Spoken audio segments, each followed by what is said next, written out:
Hello अस्सलाम वालेकुम वरहमतुल्लाहि वबरकातुहू। मेरा नाम डॉक्टर मोहम्मद इकबाल है। मैं ऑर्थोपेडिक सर्जन हूँ और मैंने बापा अमीर अहले सुन्नत को एग्ज़ामिन किया था क्योंकि उनके जिस्म में और जोड़ों में थोड़ा दर्द था, तकलीफ़ थी, वीकनेस है उनको। और ख़ास तौर पे जो एल्बो जॉइंट्स की मूवमेंट है उसमें थोड़ा ज़्यादा तकलीफ़ होती है।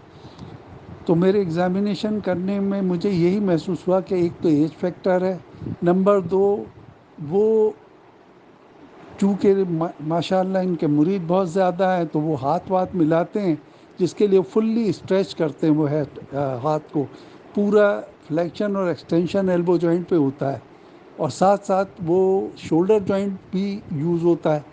उसकी वजह से उनको इतने सारे लोगों के साथ हाथ मिलाने की वजह से ये जोड़ों में एल्बो जॉइंट और शोल्डर जॉइंट में इनको प्रॉब्लम हो जाती है, थोड़ी स्टिफनेस आ जाती है। उसकी वजह से पीछे के जो मसल हैं वो भी स्ट्रेच होते हैं।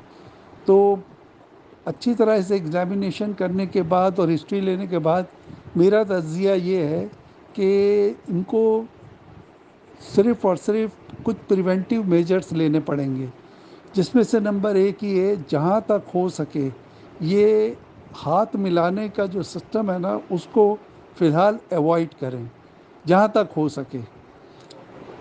जी, सबसे बड़ा मसला इनका किसी हद तक ये जो हाथ का जो है दोनों, वो मसला किसी हद तक सॉल्व हो जाएगा।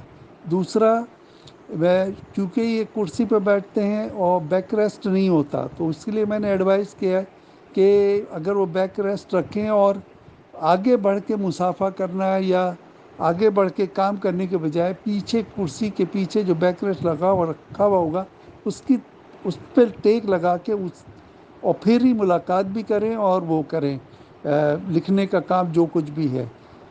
और दूसरा ये कि थोड़ी कमज़ोरी भी है तो खाने तो बेहतर ये है कि वो अ, कम से कम रेस्ट ज़्यादा से ज़्यादा करें, कम से कम एक्सर्शन लें, कम से कम स्ट्रेस लें और लोगों से जो मिलना जुलना है फ़िलहाल जहाँ तक हो सके लिमिटेड कर दें, ताकि इनको जो फिज़िकली एक्सर्शन होती है वो उसके असरात ज़्यादा ना हों।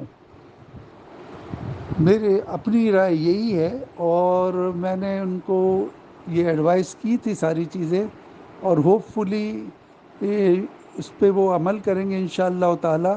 तो इनकी जो वीकनेस वगैरह जो है वो भी बेहतर हो जाएगी और ये मसला इंशाअल्लाह जल्दी रिज़ॉल्व हो जाएगा। अस्सलाम।